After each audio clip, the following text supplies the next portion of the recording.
जालंधर उपचुनाव पर बीजेपी ने बहुत बड़ी तैयारी की है। 40 स्टार कैंपेनर उतारे हैं। बीजेपी के बड़े बड़े दिग्गज प्रचार में उतरे हुए हैं। इस वक्त बीजेपी के ऐसे ही एक दिग्गज हमारे साथ हैं, डॉक्टर अनिल जैन। अनिल जैन पेशे से एक सर्जन रहे हैं, बीजेपी के पूर्व महासचिव भी रहे हैं, कई राज्यों में चुनाव की जिम्मेदारी भी संभाली है और इस वक्त वो जालंधर उपचुनाव में उतरे हुए हैं प्रचार के लिए। सर, जनता का मूड क्या है? देखिए, जनता पंजाब की जनता ये चाहती है कि पंजाब ने अ, अकालियों का राज देख लिया, कांग्रेस का वर्षों-वर्षों तक का राज देख लिया और बहुत उम्मीद के साथ for a change, not for anybody else, change के लिए पिछली बार जनता ने इस आम आदमी पार्टी की सरकार बनाई, लेकिन जनता बहुत ही मायूस है और जनता को लगता है कि उसके हाथ से जैसे तोते उड़ गए, क्योंकि जो वायदे किए थे, वो तो वायदे होना हुए ही नहीं और पंजाब की हालत बद से बदतर हो गई है। लॉ एंड ऑर्डर सिचुएशन रही नहीं है, करप्शन रैम्पेंट है, कोई किसी की सुनने वाला नहीं है। यहाँ एनआरकी है, यहाँ का चीफ मिनिस्टर दूसरे एक राज्य के चीफ मिनिस्टर की पिछलग्गू बना, जगह-जगह देश में जहाँ वो ले जाता है वहाँ घूमता है। अपने राज्य में उसको ना तो समय देने की फुर्सत है, ना उसको अपने राज्य में समझ की फुर्सत है और सा वो ऐसे राज्य चला रहा है जैसे वो पुरानी अपनी ज़िंदगी में कॉमेडियन है, रहा है। तो उसी दृष्टि से एक देश की, प्रदेश की सियासत को उसी दृष्टि से देख रहा है। इसमें कहीं कोई गंभीरता नहीं है। पंजाब की जनता अपने आप को ठगा हुआ महसूस करती है। आपने आम आदमी पार्टी पर बहुत बड़े आरोप लगाए हैं। बीजेपी के आरोप यही आम आदमी पार्टी पर बड़ी बाकी नेता भी लगा रहे हैं, जबकि आम आदमी पार्टी के जो नेता हैं, मुख्यमंत्री दिल्ली के अरविंद केजरीवाल हैं, 2 दिन पहले उन्होंने रैली की और तब उन्होंने योजनाओं का ज़िक्र किया है, विकास की बात की है और कह रहे हैं कि 1 साल में उन्होंने तमाम जो गारंटियाँ दी थी, उसे पंजाब में उन्होंने लागू किया है, महिलाओं के लिए, युवाओं के लिए और खिलाड़ियों के लिए भी। देखिए, पंजाब की बहुत बड़ी समस्या बहुत बड़ी समस्या एक तो यहाँ लॉ एंड ऑर्डर सिचुएशन है। लॉ एंड ऑर्डर पर बिल्कुल कोई कमांड नहीं है। पंजाब की प्रगति किस प्रकार से हो, लोग पंजाब में इंडस्ट्री छोड़ कर भाग गए। पंजाब कहाँ मोस्ट सॉट फॉर डेस्टिनेशन था देश के लिए, इंडस्ट्री के लिए, प्रोग्रेस के लिए, प्रॉस्पेरिटी के लिए। अब कहाँ है पंजाब? खाली नशेबाजी के लिए जाना जाता है, कैंसर के लिए जाना जाता है, क्राइम के लिए जाना जाता है, दहशतगर्दी के लिए अब जाना जाने लगा है। कितनी कितनी तरह की घटनाएं बढ़ गई हैं जब से ये सरकार आई क्या है। आप कह रहे हैं कि 1 साल में पंजाब का ये हश्र हो गया है? निश्चित रूप से एक साल ये साल भी कंट्रीब्यूटरी रहा है। पुराने सालों में से बिगड़ा हुआ कांग्रेस ने बिगाड़ा। अकाली के समय पर भी पंजाब की हालत कोई अच्छी तरह से सरकार चली नहीं चली। लेकिन मैं तब मानता हूँ तब आप हम वहाँ हम दोस्त थे दोस्त आप। थे तो हमारी ज़िम्मेदारी थी, हमने झेला उसको। उसका परिणाम हमने भी भुगते, क्योंकि हम बड़े पार्टनर नहीं थे और पंजाब में जो उन्होंने गलतियाँ की उसकी अगर बीइंग ए पार्टनर हमने जो झेलना था वो झेल लिया, लेकिन इसको सही नहीं ठहरा सकते। अब प्रदेश की जनता को समझ में आ रहा है कि जहाँ-जहाँ मोदी जी के साथ में स्टेट्स में बीजेपी की सरकार है, डबल इंजन की सरकार है, वहाँ सरकार के मायने बदले हैं जी। उत्तर प्रदेश से आता हूँ मैं, उत्तर प्रदेश का सांसद हूँ।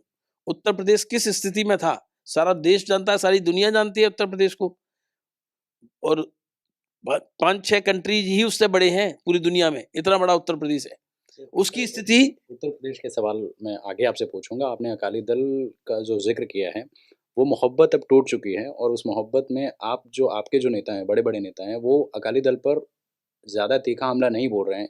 हम देखें क्या जालंधर उपचुनाव के बाद जो लोकसभा का चुनाव होना है, वहाँ पर अकाली दल के साथ फिर से वो प्यार परवान चढ़ेगा? देखिए, ऐसा है, राजनीति में कोई चीज़ स्थायी नहीं होती है, लेकिन मुझे लगता नहीं है ऐसा कुछ होने वाला है। अकाली दल बहुत हो गया बस, क्योंकि अब अकाली दल ने जिस प्रकार से भारतीय जनता पार्टी पनप सकती थी प्रदेश में, बढ़ सकती थी, अकाली दल के कारण से वो प्रोग्रेस हमारी नहीं हुई, इसमें कोई दो राय नहीं है। इतनी खटास क्यों है अकाली दल को लेकर? कोई खटास नहीं है, अब वस्तुस्थिति का आकलन है। हम पहले भी आकलन करते थे, वस्तुस्थिति का आकलन है, कोई खटास-वटास क्या नहीं है। पार्टी एम्बिशियस हो गई ये लोकसभा सीटें लेकर? नहीं, पार्टी एम्बिशियस है ही, पार्टी को एम्बिशियस होना ही होगा। जहाँ पार्टी 2014 में हरियाणा में 4 एमएलए होते थे और हमने अपने बहुमत पर, अपनी दम पर अपनी सरकार बनाई। हमने सारे नॉर्थ ईस्ट में पार्टी ने अपनी सरकार बनाई। असम में कोई कल्पना नहीं कर सकता था भारतीय जनता पार्टी स्पष्ट बहुमत के साथ सरकार बनाएगी, तो हमने बनाई। तो पार्टी को तो एम्बिशियस होना ही है। सर, लेकिन लोग सवाल पूछेंगे, कृषि कानूनों के वक्त अकाली दल ने ही समर्थन बीजेपी से वापस ले लिया। बीजेपी ने ये कॉन्फिडेंट पहले क्यों नहीं दिखाया?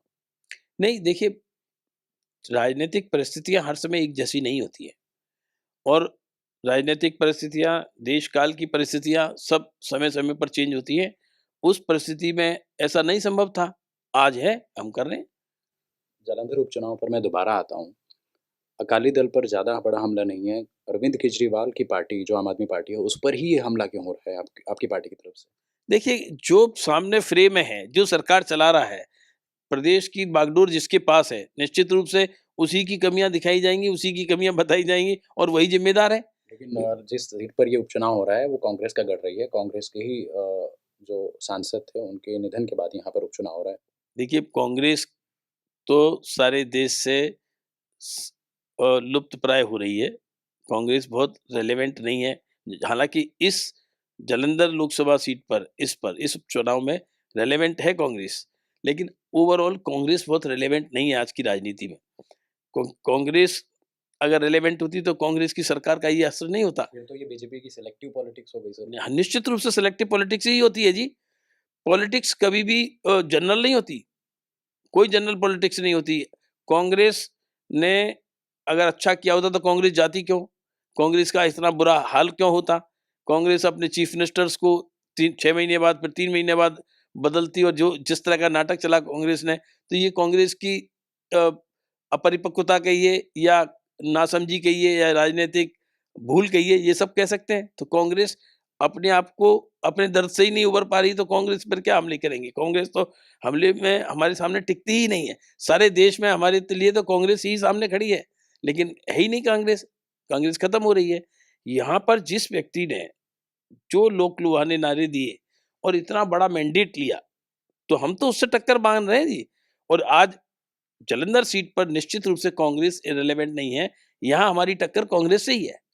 यहाँ हमारी टक्कर कांग्रेस से ही है। सर, आप उत्तर प्रदेश से आते हैं, एक बहुत बड़ा सूबा है। लेकिन आप जिस कांग्रेस पर हमला कर रहे हैं ना, उसमें कैप्टन अमरिंदर सिंह है, उसमें सुनील जाखड़ है, वहीं आपके स्टार कैंपेनर है। पार्टी बदल गई है, चेहरे बदल गए हैं, लेकिन लोग वही।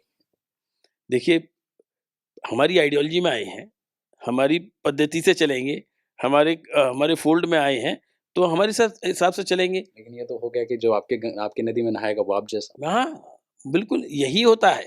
राजनीतिक जो धारा पकड़ता है, हमारी धारा पकड़ी है, नरेंद्र मोदी जी के नेतृत्व में आए हैं, तो जैसा नरेंद्र मोदी जी की नीतियाँ हैं, देश के लिए, प्रदेश के लिए, सूबे के लिए, वो नीतियाँ निश्चित रूप से कल्याणकारी नीतियाँ हैं, इसलिए वो उस नीतियों पर चलेंगे। उनका जो नरेंद्र मोदी जी ने धारा चलाई है, उसको लेकर वो भी चलेंगे, तो ठीक रहेंगे।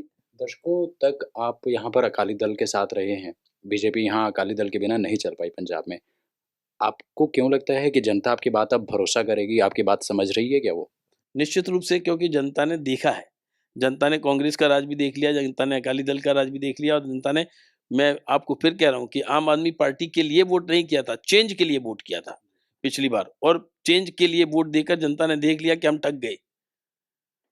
और यही चीज़ में जो मैं कहना चाह रहा था, आप उसको धैर्य से सुनिए कि जहाँ-जहाँ नरेंद्र मोदी जी के साथ में सूबे में भारतीय जनता पार्टी की सरकार है, अर्थात डबल इंजन की सरकार है, वहाँ कायाकल्प हुए हैं। खाली गुजरात में नहीं, गुजरात में तो सारी गुजरात देश ही नहीं, सारी दुनिया में गुजरात एक सूबा, एक प्रोविंस के ऊपर रिसर्च हुई है। यूरोपियन कंट्रीज़ हों, अमेरिकन कंट्रीज़ हों, इवन चाइना में। तो गुजरात ने तो जो प्रगति के मापदंड किए, नरेंद्र मोदी जी की कर्तृत्व और नेतृत्व का कमाल देखा है। अब जहाँ भी देश में भारतीय जनता पार्टी की सरकार है, अर्थात डबल इंजन की सरकार है, उसका सबसे बड़ा उदाहरण उत्तर प्रदेश है। मैं उत्तर प्रदेश इसलिए कहता हूँ कि उत्तर प्रदेश की लॉ एंड ऑर्डर सिचुएशन आज, कहाँ उत्तर प्रदेश बीमारू राज्य कहलाता था। आज उत्तर प्रदेश में 35 लाख करोड़ के इन्वेस्टमेंट के एमओयू हुए हैं। उत्तर प्रदेश की कोई कल्पना ही नहीं। अब it is being the most short for destination as far as the industry is concerned. तो ये ऐसे नहीं हुआ है। ये मोदी जी के नेतृत्व, भारतीय जनता पार्टी का नेतृत्व, भारतीय जनता पार्टी की डबल इंजन की सरकार के कारण से हुआ है। इसलिए पंजाब की जनता भी चाहती है कि हमारे यहाँ भी डेवलपमेंट हो, हमारे यहाँ भी इंडस्ट्री आए, हमारे यहाँ भी लॉ एंड ऑर्डर सिचुएशन ठीक हो। और पंजाब इस प्रकार प्रांत है, पंजाब देश का सिरमौर होता था। पंजाब का खाना-पीना, पंजाब का स्वागत, पंजाब की रहन-सहन, पंजाब का हर चीज़ पंजाब की बहुत धमाकेदार पन्ने कहाँ होती थी। आज पंजाब कहाँ है? पंजाब दिखता ही नहीं है कहीं। पंजाब ने इस देश के लिए, भारत माँ के लिए तमाम तरह के अनादिकाल से युद्ध झेले हैं, आक्रमण झेले हैं, फिर भी अपनी थाती को बना के रखा है, भारतीयता को बना के रखा है। उस पंजाब की हालत क्या हो गई है? नशे में डूबा पंजाब है, दहशतगर्दी में पंजाब है, सेपरेटिस्ट पनप रहे हैं, इंडस्ट्री खत्म हो रही है, खेती पर ध्यान नहीं है। क्या हो रहा है? लोग बाहर छोड़-छोड़ कर जा रहे हैं। आज पूरे अकेले पंजाब से पूरे देश में जितने एनआरआई नहीं होंगे, उतने अकेले पंजाब से एनआरआई हैं। किसी ने कहा है कि बहुत देर कर दी मेहरबां आते-आते। आप तो गठबंधन में थे, आपको आज ये मुद्दे क्यों याद आ गए? हमें हमेशा से मुद्दे याद रहते हैं। हमारी गठबंधन की मजबूरियाँ होती हैं, इसमें कोई दो राय नहीं है, सब जानते हैं। गठबंधन की मजबूरियों में आदमी उतनी बात नहीं कह सकता, नहीं कह पाता, एक बात। और फिर जब जागो तब सवेरा। अरे आज हम करने के लिए निकले हैं, आज की बात कर रहे हैं, हम तो चुनाव आज लड़ रहे हैं। हम जालंधर का उपचुनाव आज लड़ रहे हैं। जालंधर के इस उपचुनाव से पंजाब की तकदीर और तस्वीर संवरेगी, उसकी दिशा निकलेगी और जनता ये भारतीय जनता पार्टी को लाकर ये दिखाएगी कि पंजाब के सूबे को भी बदला जा सकता है। पंजाब भी इतना खूबसूरत प्रदेश है, इतना समझदार प्रदेश होता था, तो पंजाब को वैसा किया जा सकता है। अच्छा, एक सवाल है कि आम आदमी पार्टी तो जनसभाएं कर रही है, कांग्रेस लगातार प्रेस कॉन्फ्रेंस कर रही है, मीटिंग्स कर रही हैं, बीजेपी कहाँ है? बीजेपी अपने तरीके से काम करती है। बीजेपी चुनाव को लड़ना और लड़ाना जानती है। हमको कहाँ काम करना चाहिए, हम उस हिसाब से काम कर रहे हैं। हम बहुत बड़ी-बड़ी सभाओं के लिए भी तो समय है खैर। अभी तो आज तो कल तो परसों तो अभी सिंबल मिलेंगे। अभी तो स्क्रूटनी और विथड्रॉल ये सब चल रहे हैं। हमारा चुनाव लड़ने का तरीका अलग है। हम वोटर को और बूथ को कंसंट्रेट करके लड़ते हैं, लड़ रहे हैं और हमारी सब व्यवस्थाएँ चल रही हैं। अब वो स्ट्रैटेजी कोई मीडिया पे थोड़ी बताई जाती है जी। चुनाव जा कहाँ रहे हैं सर आपके हम मुताबिक? निश्चित रूप से चुनाव जीत रहे हैं जी, जा कहीं नहीं रहा है, चुनाव हमारे हक में है। हम हमारी साथ टक्कर कांग्रेस से है और हम उसको पछाड़कर निश्चित रूप से चुनाव जीतेंगे। जिस होटल में आप ठहरे हुए हैं ना, यहीं थोड़ी देर पहले नवजोत सिंह सिद्धू ने प्रेस कॉन्फ्रेंस की है कांग्रेस के दूसरे नेताओं ने, और उन्होंने भी कहा है कि कांग्रेस जीत रही है। नवजोत सिंह सिद्धू की बात की तो कितना एतबार होगा सारे देश को और आप पंजाब वासियों को आप समझ सकते हैं। अब वो कहाँ हैं, क्या करते थे, अपनी पार्टी को किस गर्त में ले गए, अब आप सब समझ सकते हैं। मैं इस बारे में कोई टिप्पणी ना करूं तो अच्छा है। नवजोत सिंह सिद्धू मेरे व्यक्तिगत मित्र भी रहे। आप अपने ही मित्र पर इस तरह के तंज नहीं, कस रहे हैं। व्यक्तिगत बात अलग है, राजनीतिक दृष्टि अलग है। कितने कॉन्फिडेंट हैं जालंधर उपचुनाव में आप? हमें लगता है कि हम भारतीय जनता पार्टी के निश्चित रूप से धमाकेदार जीत के साथ आगे बढ़ेंगे। उत्तर प्रदेश के जो चुनाव होते हैं या दूसरे सूबे में, क्योंकि आप अलग-अलग राज्यों में प्रभारी भी रहे हैं, आपके एक्सपीरियंस का फ़ायदा ज़ाहिर तौर पर बीजेपी उठा रही है, तभी आपको यहाँ पर भी कमान मिली है। आपके मुताबिक यहाँ पर इस उपचुनाव में अमूमन जो चुनाव देश के बाकी प्रदेशों में होते हैं, पंजाब में इस बार बीजेपी के लिए क्या दिख रहा है? नहीं, ये चुनाव हमारे लिए एक तरह से एक गेम चेंजर हो सकता है और इसीलिए हम इतनी ताकत और इतनी मेहनत से चुनाव लड़ रहे हैं। हम इसको गेम चेंजर प्रूव करना चाहते हैं। बाकी ईश्वर की मर्ज़ी है। हम कर्मण्येवाधिकारस्ते मा फलेषु कदाचन, हम तो इसको मानने वाले लोग हैं। क्या ये ऐसा बीज है जो 2024 में आपको फल देगा? 2024 में जो आप कह रहे हैं door to door campaign, BJP चुनाव लड़ना जानती है, लड़वाना भी जानती है।